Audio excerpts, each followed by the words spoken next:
Bonsoir à toutes et à tous, c'est Cryptéo et on se retrouve comme tous les soirs pour faire un cours du soir donc sur, sur un des aspects des cryptos, de la finance, de l'investissement, etc. Comme d'habitude. Ce soir exceptionnellement, vous n'allez pas avoir de présentation parce que on va en partie et en grande partie analyser un article et un rapport et je vous avais fait déjà un Excel pour les plus anciens qui connaissaient ma chaîne. On va revenir un petit peu dessus parce que c'est très important de comprendre les chiffres oh la vache, dans la vie en général, donc je veux que vous compreniez ça. Si vous arrivez sur la vidéo sur YouTube, s'il vous plaît mettez un like, un commentaire, même un petit commentaire, vous mettez un point d'exclamation, faites ce que vous voulez, ça fait toujours plaisir, ça fait remonter dans l'algorithme. Et si vous avez des questions, surtout par rapport à ce que je vous dis, etc., n'hésitez pas dans les commentaires de la vidéo YouTube ou alors venez directement les poser dans le Discord comme d'habitude et abonnez-vous si ce n'est pas déjà fait les amis. Alors, l'article que je voulais vous montrer et qu'on va analyser parce qu'il m'a fatigué la tête quand je l'ai vu, ça sent que c'est mon métier, c'est que le gros titre donc de Cryptost, c'est pas Cryptost hein, qui est en tort, c'est la banque des règlements internationaux, vous allez voir. Les investisseurs en crypto-monnaie sont-ils en perte depuis 2015? Rapport de la BRI. La BRI, c'est la Banque des Règlements Internationaux, d'accord? Le constat est clair, entre 2015 et 2022, la majorité des investisseurs des marchés des cryptos auraient perdu plus de la moitié de la somme investie. Retenez bien ça parce que je vais vous montrer que c'est complètement débile ce qu'ils disent, ok? Et je vais vous montrer à quel point les chiffres en général sont très souvent débiles et qu'il faut savoir les analyser, et je vous dis ça en connaissance de cause. Je vous rappelle que c'est mon métier, je suis analyste financier, ingénieur en finance de formation, donc je sais un petit peu de quoi je parle. Bref, donc si vous regardez un petit peu ce petit article là rapide, le but du jeu c'est pas que je vous le lise, mais c'est que les chiffres qu'ils nous donnent dedans, voilà, c'est que une majorité des investisseurs ont probablement perdu de l'argent sur leur investissement en Bitcoin. Donc évidemment, encore une fois, déjà ils ont pris oh la vache, des variables, ouais, j'ai retrouvé mon mot.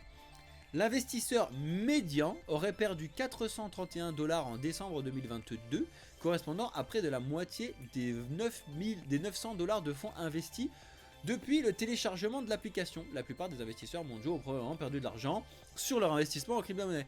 En plus, ils te disent la plupart des investisseurs mondiaux ont probablement perdu de l'argent. Bref, c'est n'importe quoi, et venant de la Banque des Règlements Internationaux qui sont censés pondre des trucs vraiment carrés, propres sur l'investissement, le financement et tout, je trouve ça un petit peu malheureux. Heureusement, j'espère qu'ils ne font pas ce genre de bêtises là quand ils font d'autres rapports. Encore une fois, je vais vous le dire, le rapport en question n'est pas faux. Ça, il faut que vous le compreniez, ça n'est pas faux. Mais ça sert à rien. Il faut savoir comprendre les autres choses. En général, les chiffres que vous voyez, que ce soit des analyses, des moyennes, des médianes, des prix, tout ce que vous voulez, en général, si c'est bien fait, ça n'est pas faux. Après, si c'est faux, c'est que l'analyse financière derrière est complètement débile, ça c'est autre chose. Mais il n'est pas faux. Par contre, souvent, ça sert à rien, d'accord? Ça c'est ça qu'il faut comprendre. Là, en fait, pourquoi ils ont fait ça, la BRI? C'était pour dire, en gros, n'investissez pas dans le monde des cryptos parce que vous allez perdre de l'argent. Voilà pourquoi ils ont fait ce truc-là. Sauf que regardez les variables qu'ils ont mis à l'intérieur et à quel point je vais vous montrer que c'est une catastrophe. Dans le rapport, la Banque des Règlements Internationaux pointe du doigt l'effondrement de la capitalisation de la classe des actifs, passant de 3 000 milliards, ça on s'en fout. Voilà, alors la BRI a analysé le nombre de téléchargements d'applications liées à des exchanges de crypto-monnaies.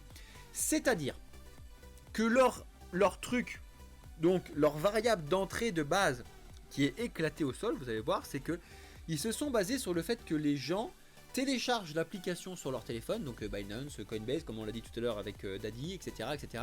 Et une fois qu'ils ont téléchargé leur application, dans les combien de temps ils disent...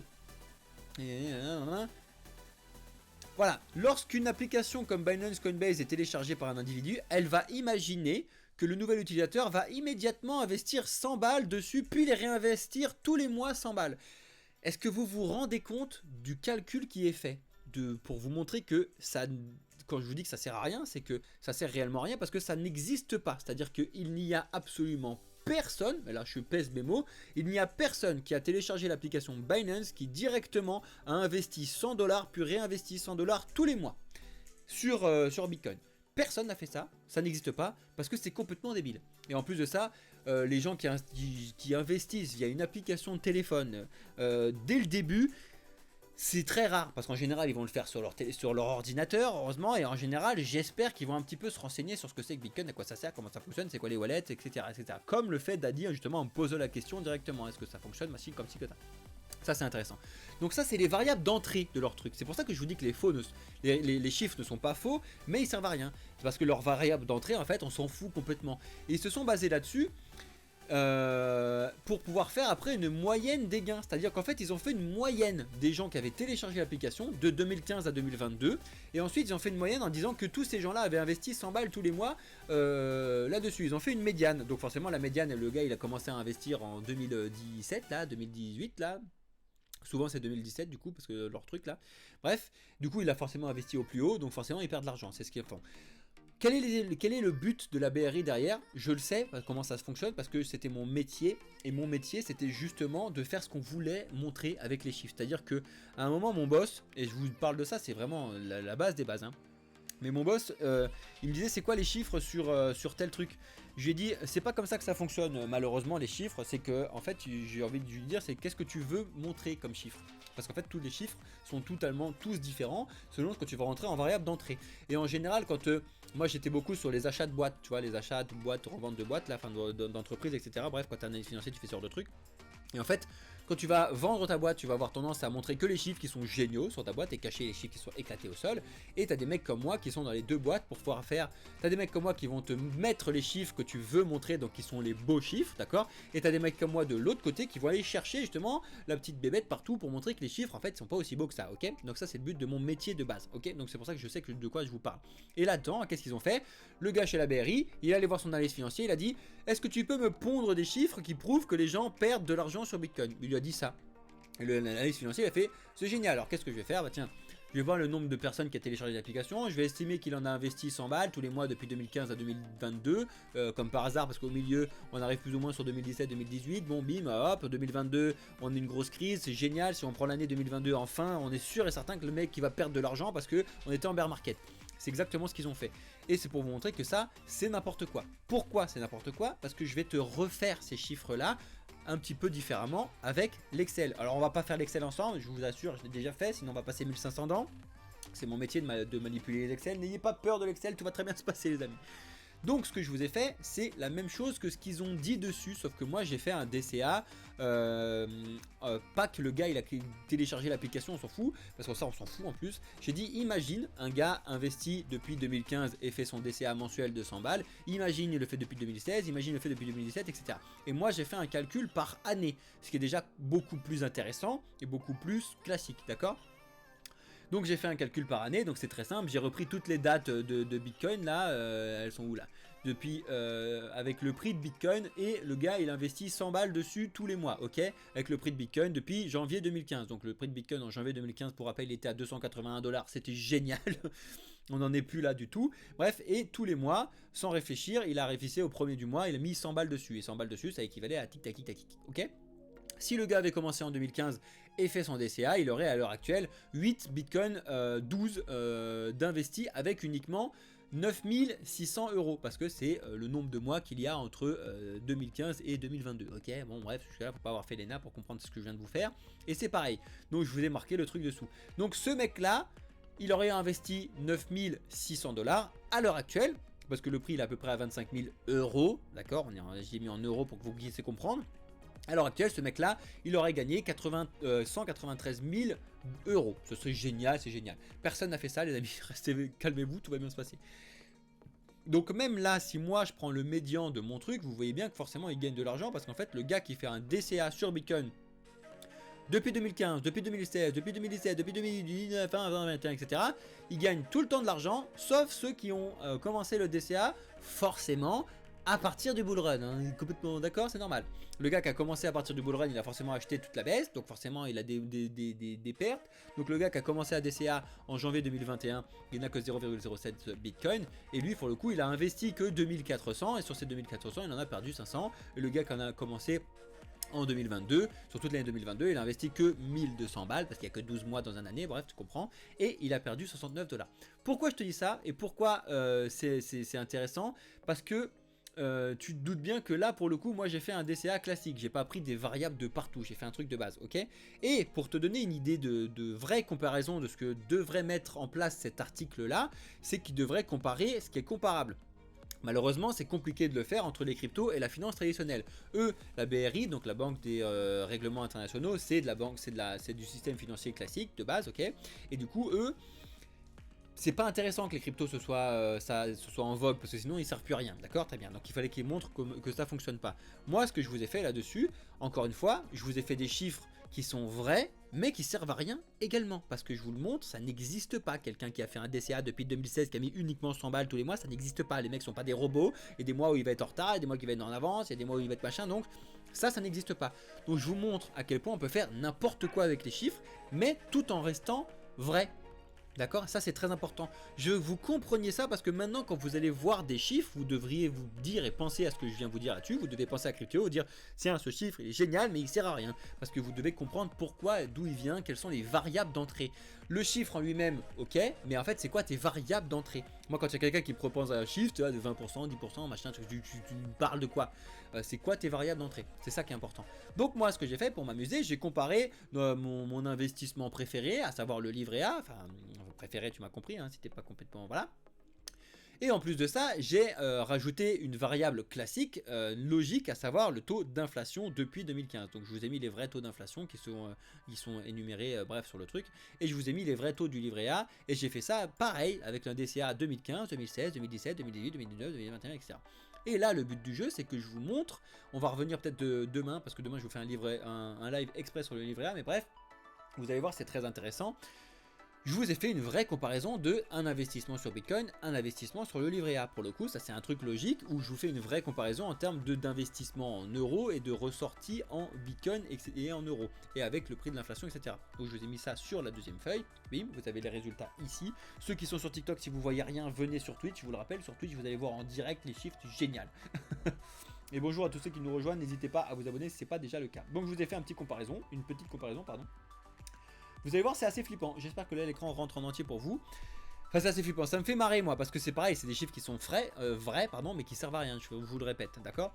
Bitcoin, investissement cumulé. Donc, on rappelle, on va faire une comparaison de deux personnes. Une personne qui va pouvoir avoir fait des DCA, donc des investissements de 100 balles tous les mois sur Bitcoin, et tous les mois sur le livret A, d'accord? Donc c'est vraiment une comparaison logique, c'est-à-dire que, tu vois, le gars qui a investi depuis 2015, il a investi 9600 € parce qu'il y a 96 mois entre 2015 et 2022, fin 2022, ok? Jusque là tu me suis, et la même chose, l'investissement sur le livret A, d'accord? Donc c'est la même chose.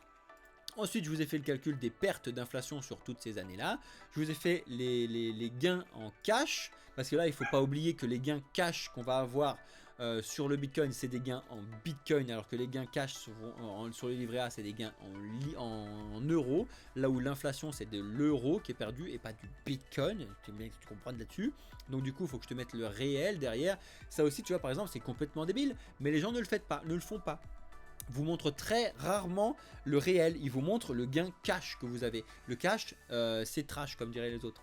Moi je sais plus c'était quoi ma citation, je vous avais fait une super citation là-dessus, je la retrouverai. Bref, donc en réel, ce gars-là, il a gagné 202 000 € et c'est le chiffre que je vous ai donné tout à l'heure. Il a gagné donc 192 000 € s'il a fait son DCA depuis 2015. Alors regarde, c'est ça. Depuis 2016, depuis 2017, etc., etc. Donc tu vois que comme par hasard, forcément, c'est les 2 années là. S'il fait son DCA depuis 2021, 2022, il perd un petit peu d'argent sur son montant investi. Ok ? Jusque là, vous me suivez. Ce qui se passe sur le livret A, c'est génial. Regardez le chiffre derrière qui me fait marrer. C'est que peu importe depuis quand tu as commencé à investir sur le livret A, que tu aies commencé en 2015, en 2016, en 2017, en 2018, en 2019, en 2020, en 2021, en 2022, tu as tout le temps perdu de l'argent. Tout le temps. Pourquoi tu as perdu de l'argent? Parce que oui, effectivement, toi, ce que tu vois, ce que ton banquier va t'afficher en vert de partout, c'est ça. Il va te dire, regarde, si tu avais investi 9600 € en DCA sur notre livret A depuis 2015, tu aurais gagné à l'heure actuelle 412 €. C'est vrai, c'est un réel chiffre, sauf que ce qui te dit pas, ton banquier perdu, claqué, c'est que tu as perdu 892 euros à cause de l'inflation qu'il y a eu toutes ces années-là, etc. Donc au final, en fait, tu as un réel qui est en dessous de ton investissement cumulé de base. Donc au final, tu as perdu de l'argent. Pourquoi je te montre ça? C'est une partie des chiffres qu'il faut comprendre, d'accord? Et je vais te montrer encore d'autres idées de chiffres. Là, ce que je voulais que tu comprennes, c'est que on fait ce qu'on veut avec les chiffres. On fait n'importe quoi. Il suffit que je change de variable et je mette pas l'inflation, je mets un autre truc, je mets le taux de je sais pas quoi. Enfin bref, on peut mettre tout ce qu'on veut. Et du coup, forcément, les rentabilités derrière vont changer. Et tout ça pour te dire que les calculs long terme d'investissement comme ça, Bitcoin, livret A, ne servent à rien en général parce que c'est toujours basé sur des gens qui n'existent pas. C'est-à-dire que ça n'existe pas ni l'un ni l'autre. Il n'y a personne qui a fait un DCA livret A depuis 2015. Encore que ça, c'est un peu plus possible parce que tu pouvais demander à ton banquier de mettre de côté, je sais que j'avais fait ça quand j'étais jeune, que tous les mois il me virait tant sur mon livret A. Donc à la rigueur, ça peut-être qu'il y a des trous de balles qui l'ont fait. Peut-être, on a vérifié, c'est possible. Alors que ça non, parce que ça faut le faire tout seul, tu peux le mettre en place, mais tu peux le mettre en place maintenant. En 2015, je peux te dire que pour commencer à investir dans du Bitcoin et mettre du DCA en place, les gens ne savaient même pas ce que c'était le DCA, donc oublie.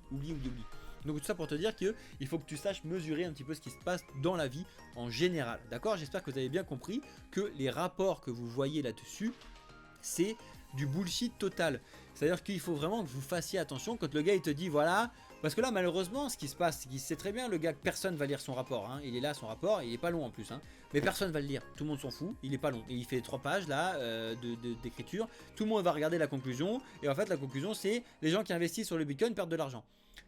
Parce que c'est ce qu'ils regardent, les gens, je te cache pas, tu sais très bien que toi le premier aussi, tu regardes les conclusions, tu regardes pas les trucs. Là c'est pareil, les gens vont regarder le titre et vont regarder la conclusion. Ils vont voir ça. Mais ils vont pas regarder le plus important. Le plus important, c'est ce que je vous ai dit ici, c'est la variable d'entrée. Là, tu as n'importe qui d'intelligent qui va regarder la variable, qui va dire alors qu'est-ce qu'ils ont pris comme variable pour faire leur calcul. Le nombre de téléchargements d'applications, et le gars et l'application, il met 100 balles dessus tous les mois. Non, ça n'existe pas, t'oublies. Le rapport qui est là-dessus, vous pouvez le prendre, vous pouvez le jeter, parce qu'en fait, ça ne sert à rien du tout. Je pourrais te faire un rapport sur ce que je viens de te mettre. Je pourrais te faire un rapport en te disant voilà. Et ben comparaison du Bitcoin, limite j'ai envie de le faire pour voir si ça prend, tu vois. Comparaison du Bitcoin en DCA depuis 2015 avec la comparaison du livret A depuis 2015 et voir gagné, perdu, etc. Ça serait pareil, ça servirait à rien parce que les variables d'entrée sont complètement différentes. Le livret A est plafonné, non? Bah oui, il est plafonné, c'est pour ça que t'inquiète, de toute façon le livret A je l'ai pas dépassé son plafond là, hein. C'est 9600 euros d'investi, le plafond du livret A c'est 22 500, je sais pas quoi là. Donc tu vois, même ça je l'ai respecté pour te dire, donc faire un truc à peu près propre. Les chiffres, c'est n'importe quoi. Des chiffres, vous en voyez partout. Vous en voyez à longueur de temps dans les news économiques. Avec Alex, on fait que de vous le dire. Regarde, les news économiques, c'est que des chiffres.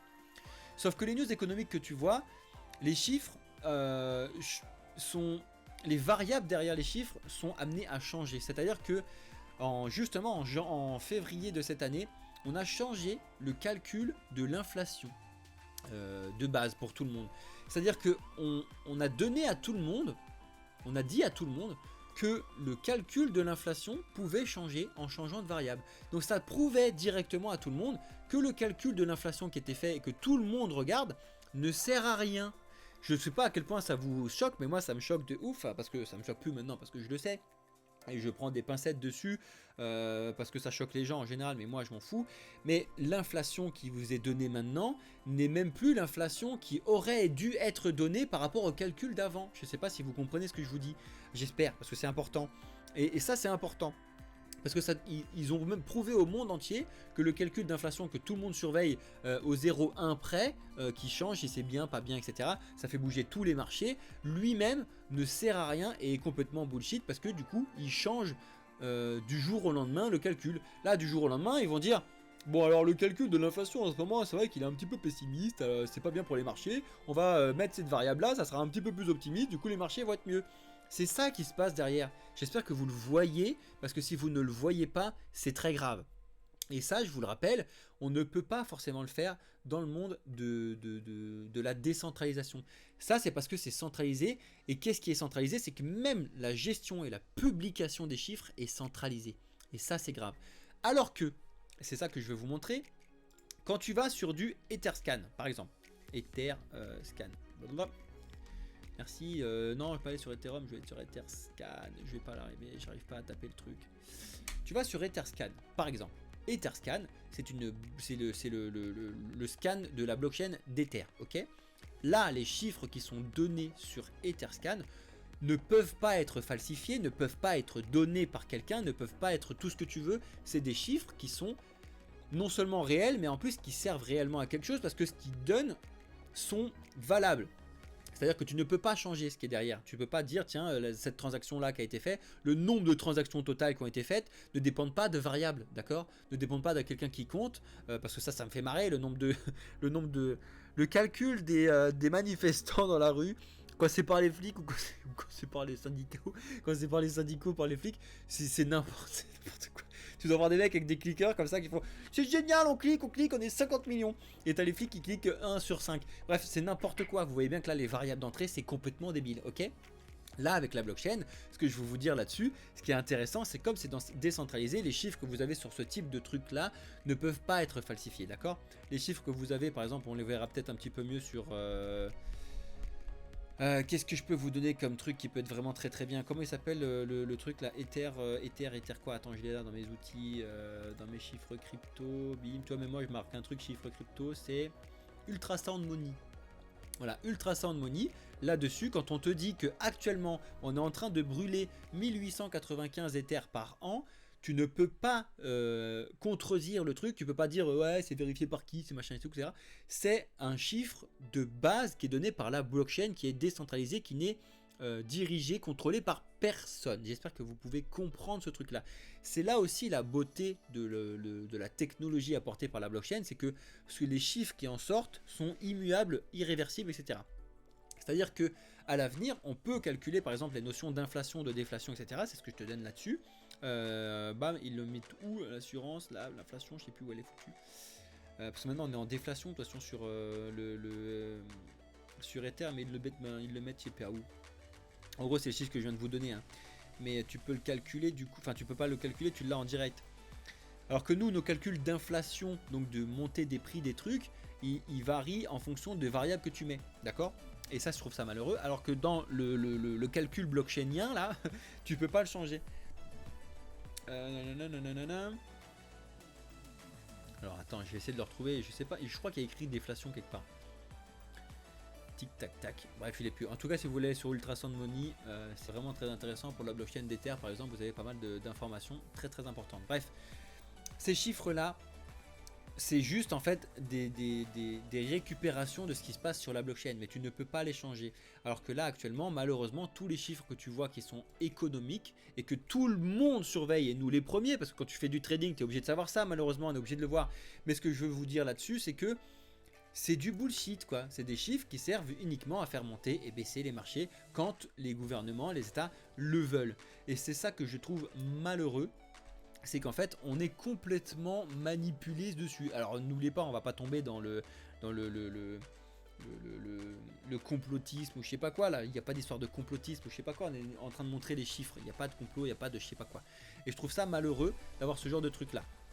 On pourra aller plus loin sur les chiffres à un autre moment. Là, je voulais juste vous faire une petite introduction sans vous faire de présentation sur les chiffres, comment ça fonctionne, etc. Le fait que vous devez faire attention quand vous voyez des chiffres tomber partout. Pareil, sur le chômage en France, par exemple, je te prends l'exemple du chômage en France parce qu'il est tombé je sais plus quand. Bref, non, c'était l'inflation qu'on avait eu le 28... qu'on va avoir le 28 avril, bref. Attends, c'est quoi qu'on a eu aujourd'hui? Bon, la confiance des consommateurs, c'est pareil, la confiance des consommateurs.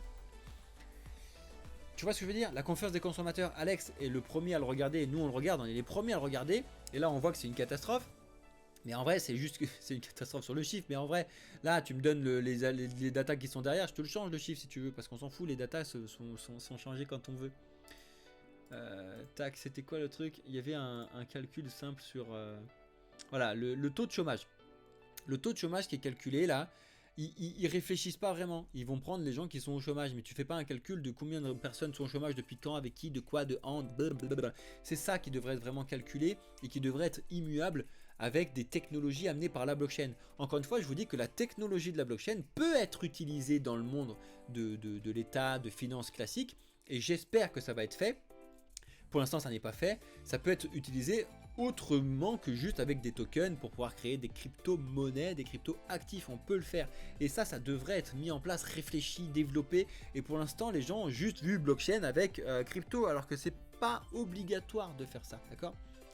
C'est, on va dire, nécessaire, parce que plus tu le fais, c'est de la décentralisation, parce que tes serveurs sont décentralisés, etc. Et c'est comme ça que ça fonctionne. Tu vas mettre de l'incitation à ce que les gens puissent faire ton truc sur le minage, le stacking, bref, je te passe les détails de consensus, mais quand tu vois tous ces chiffres là, moi je prends des giga grosses pincettes pour moi, parce que je sais qu'ils sont faux et qu'ils servent enfin qu'ils sont vrais mais qui servent à rien, pardon. Par contre, je les regarde comme tout le monde parce que c'est des indicateurs sur le marché, d'accord? Mais il faut que vous sachiez que ces chiffres là sont quand même vachement manipulés par des mecs comme moi derrière, c'est-à-dire que des analystes financiers qui savent changer quelle variable qui va changer de combien de pourcents le truc. C'est mon métier, donc je sais ce que je vous dis, d'accord? Comment et où avoir de vraies infos? Encore une fois, GG, je te le dis, c'est des vraies informations. C'est juste qu'elles ne servent à rien. C'est ça qu'il faut que tu comprennes, d'accord? Il faut que tu vois ces trucs-là comme des vraies informations, à moins que le mec ait fait des erreurs derrière, ça c'est encore autre chose. Normalement, si le gars, c'est son métier comme moi, c'est mon métier d'être analyste financier, tu ne fais pas forcément d'erreur, surtout quand tu publies un truc, tu vas le vérifier, etc. Donc ton truc va forcément être vrai, mais il servira à rien, d'accord? Comment avoir les vraies infos? C'est ça. Il n'y a pas de vraies infos. C'est des vraies infos. Enfin, il n'y a que des vraies infos, mais qui servent à rien. Donc prenez ça avec des pincettes. Je vais clôturer la vidéo YouTube maintenant pour vous montrer. Voilà, c'était juste pour vous montrer un petit peu rapidement ce que c'est que les chiffres. Et je vais continuer avec vous, les amis. On va rester sur les chiffres ensemble, mais pas forcément sur la vidéo. Et après, à 20 h, on va accueillir les autres membres de Blockchain Capital pour faire un petit test listening avec vous, les amis. Donc tous ceux qui sont sur YouTube, j'espère que vous avez plein de questions. Posez-les dans les commentaires. Posez-les, venez les poser dans le Discord, etc. C'est très important les chiffres. J'ai essayé de vous faire un live différent des autres pour essayer d'attirer un peu de gens sur TikTok, mais apparemment ça marche pas parce que les gens n'ont rien à foutre des chiffres. Ça me fait marrer. Les gens ils veulent juste voir le cours du Floki là, qui est en train de monter parce qu'il a été annoncé sur Binance US. Bref. Donc merci à toutes et à tous d'avoir suivi cette vidéo sur YouTube. Je vous souhaite toutes et à tous une excellente journée. On se retrouve dans les autres vidéos. Merci à vous les amis.